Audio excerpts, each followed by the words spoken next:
सगळ्यांना श्री स्वामी समर्थ, श्री गुरुदेव दत्त, ओम नमो आदेश, अलख निरंजन, गुरु गोरक्षनाथ महाराज की जय, गुरु बडे बाबा महाराज की जय. आज आपण मार्गदर्शन कशावर करणार आहोत? आज मार्गदर्शन आहे संक्रांतीबद्दल.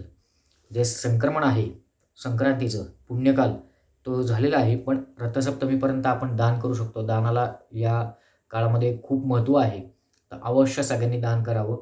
तर जर चॅनलवर नवीन असाल तर अवश्य सबस्क्राईब करा, म्हणजे येणार नवीन व्हिडिओ स्वामी समर्थ महाराजांचे, दत्त महाराजांचे, नवनाथ पारायणाबद्दल माहिती, गुरुचैत्र पारायणाबद्दल माहिती, दिंडोरी प्रणित मार्गाबद्दल माहिती आपल्याला मिळेल. तर अवश्य सबस्क्राईब करा, ही सगळ्यांना विनंती आहे. आपण मार्गदर्शन करणार आहोत संक्रांतीचं दान. संक्रांतीचं दान का करावं, का नाही करावं, कोणी करावं, याच्याबद्दल मार्गदर्शन आहे. संक्रांत बघा, आता संक्रांतीपासनं आपण गोड तिळगुळ करतो. काळे कपडे घालतात लोक त्या दिवशी. काळे कपडे का घालतात? की ऊब वाटावी म्हणून. लोक म्हणतात काळे कपडे घालू नये कधीच. असं नाही, त्या दिवशी घालावे. स्त्रिया साड्या नेसतात, काळ्या साड्या नेसतात. तर आपली हिंदू संस्कृती त्यानुसार वागलं पाहिजे, आणि त्या हिंदू संस्कृतीला आपणच जपलं तरच ती पुढच्या पिढीपर्यंत हिंदू संस्कृती चालणार आहे. तर तुमच्या पुढच्या पिढीलाही संक्रांत म्हणजे काय असते हे कळलं पाहिजे. आपलं पुढचं मार्गदर्शन येणार आहे ते म्हणजे मुलांनी कसं वागावं, मुलांवर संस्कार कसे करावेत, आणि पुढची पिढी घडवण्यामध्ये आपला काय हातभार लावावा आपण, यावर मार्गदर्शन असणार आहे. ते सर्वांसाठी आहे.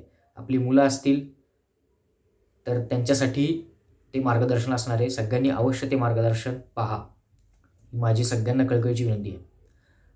महाराज बरेच दिवस झाले सांगू करत होते की मुलांबद्दल हे करायचं आहे, पण आत्ता नाही, 1-2-3 दिवसांनी त्याचं मार्गदर्शन होईल.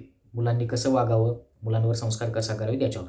आत्ता आपण संक्रांतीचं दान काय करावं, काय नाही. लक्षात घ्या, संक्रांतीचं दान हे खूप महत्त्वाचं आहे.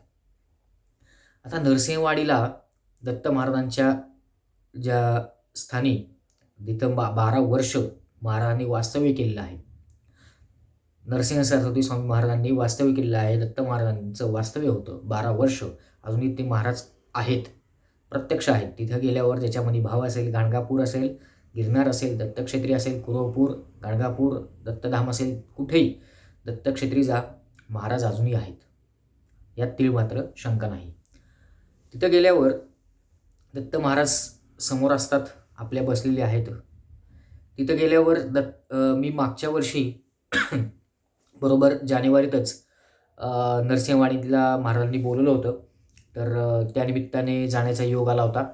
तर महाराजांच्या इथं बसल्यावर तिथे काही वेद मंडळी आहेत. ती मंडळी दत्त हे संक्रांतीचं जे संक्रमण आहे, तर पुण्यकाल संक्रमण म्हणून दान असतं तिथं, दान चालतं. तर ते दान तुम्ही यथाशक्ती कितीही देऊ शकता. तुम्हाला जे अन्नधान्य द्यायचं असेल किंवा पैशाच्या स्वरूपात तुम्हाला द्यायचं असेल तर तुम्ही देऊ शकता. दानाला खूप महत्त्व आहे. आता दान बघा, बरेच लोक प्लॅस्टिकच्या वस्तू देतात, स्त्रिया हळदी कुंकू करतात. ते दान देताना प्लॅस्टिकच्या वस्तू देणं किंवा काही अशा गोष्टी देणं, ह्याच्यापेक्षा तुम्ही स्वामी सेवेचं दान द्या. कुठलं दान द्या? स्वामी सेवेचं दान द्या. लोकांचा विचार जास्त करू नका, कोण कसं वागेल. आजची पिढी ही घडवायची असेल, कलियुग आहे, लक्षात घ्या. कलीचा प्रभाव प्रचंड आहे या दुनियेवर, या जगावर, आणि पुढे हा कलीचा प्रभाव वाढत जाणार आहे. यासाठी आपल्याला स्वामी सेवा महत्त्वाची आहे, स्वामी कार्य महत्त्वाचं आहे. हे आपल्याला पुढे नेलं पाहिजे. हे चॅनल सगळ्यांचं आहे. हे चॅनल कशासाठी आहे? की स्वामी सेवा, दत्त सेवा नेण्यासाठी आहे. गुरुचैत्र सगळ्यांनी वाचावं. मन असता पवित्र सदाकाळ वाचावे गुरुचैत्र. या युक्तीप्रमाणे सगळ्यांनी गुरुचैत्र वाचावं, ही कळकळीची सगळ्यांना विनंती आहे. ही तळमळ काय आहे? की सगळ्यांनी सेवेत यावं, सर्वांनी सेवा करावी, पुढची पिढी घडावी, यासाठी आहे. कलियुगाचा प्रभाव आपल्यावर जास्त पडू नये, कोणाची वाईट दृष्टी पडू नये, यासाठी हे मार्गदर्शन चालतं महाराजांचं. हे मनाने मार्गदर्शन चालत नाही, हे फक्त महाराज सांगतात सगळं, त्यामुळे होतं. यात ती मात्र शंका नाही.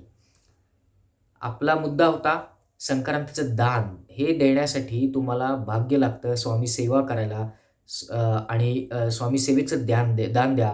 गुरुचैत्र तुम्ही देऊ शकता, त्याच्यानंतर स्वामी चैत्र देऊ शकता, गुरु लीलामृत देऊ शकता, ललिता सहस्त्रनाम देऊ शकता, विष्णू सहस्त्रनाम देऊ शकता. नंतर अजून नित्यसेवा आहे, स्वामीसेवेची नित्यसेवा आहे, त्याचं पुस्तक देऊ शकता, जपमाळ देऊ शकता. बऱ्याच गोष्टी आहेत अशा. पण विचार लोक काय करतात, लोकांना काय आवडतं, आपण देव करा. त्यातली लोक कॅलेंडर आहे, कॅलेंडर देऊ शकता. दिनदर्शिका, दिंडोरीपर्यंत मार्गाची दिनदर्शिका आहे, ती देऊ शकता. जेवढं तुम्हाला उदबत्त्या आहेत मार्गातल्या त्या देऊ शकता. अत्तर आहे, धूप आहे, बऱ्याच गोष्टी आहेत. या गोष्टी द्या, जेणेकरून आता समजा तुम्ही साधी गोष्ट सांगतो, तुम्ही एखाद्याला गुरुचरित्र दिलं किंवा नित्यसेवा दिली, कुठलंही पुस्तक दिलं, विष्णू सहस्त्रनाम दिलं. आता एखाद्याने समजा तुम्ही 10 जणांना विष्णू सहस्त्रनाम दिलं, त्यातल्या 2 जणांनी जरी ते विष्णू सहस्त्रनाम वाचलं तरी त्याचं पुण्याचं जे पुण्य आहे ते तुमच्या खात्यावर दिलं जातं. ही सायकल आहे, हे चक्र आहे. आपल्या जगाचं चक्र आहे, दुनियेचं चक्र आहे. असं महाराजांचं चक्र असंच आहे. जो इतरांसाठी करतो त्याला महाराज जपतात. जो इतरांसाठी करतो, झिजतो त्याला महाराज जपतात. आपल्या मार्गाचं, स्वामी सेवा कार्याचं हेच तर ब्रीद आहे की 80% समाजकार्य आणि 20% अध्यात्म. समाजकार्य जो करतोय, जो महाराजांना पोहोचवतोय, तुम्ही पोस्टमनचं काम करा, पत्र पाठवायचं काम करा.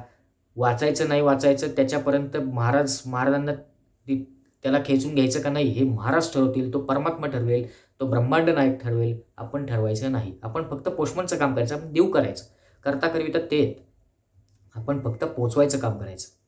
तर अशा रीतीने संक्रांतीचं दान प्लॅस्टिक आणि हे देण्यापेक्षा थोड्या दिवसांनी ते प्लॅस्टिक भंगारात जाणार आहे. पण जर तुम्ही स्वामी सेवा दिली किंवा गुरुचरित्र दिलं तर त्याचं पुण्याचं जे फळ आहे ते तुमच्या खात्यावर दिलं जाणार आहे. लक्षात घ्या. तर स्वामी सेवा जास्तीत जास्त पोचवण्याचं कार्य आपल्याला करायचं आहे. तर सगळ्यांना एकच विनंती आहे की स्वामी सेवा करा, सगळ्यांना जपा, सगळ्यांचं आरोग्य जपा. जेवढी स्वामी सेवा होईल तुमच्याकडनं तेवढी करा. इतरांना स्वामी सेवा सांगा. हेच सगळ्यांना सांगणं आहे या मार्गदर्शनातनं. तर झालेली सेवा मी महाराजांच्या चरणी रुजू करतो. श्री स्वामी समर्थ, श्री गुरुदेव दत्त. ओम नमो आदेश अलख निरंजन. गुरु गोरक्षनाथ महाराज की जय. गुरु बडेबा मच्छिंद्रनाथ महाराज की जय. अवधूत चिंतन श्री गुरुदेव दत्त.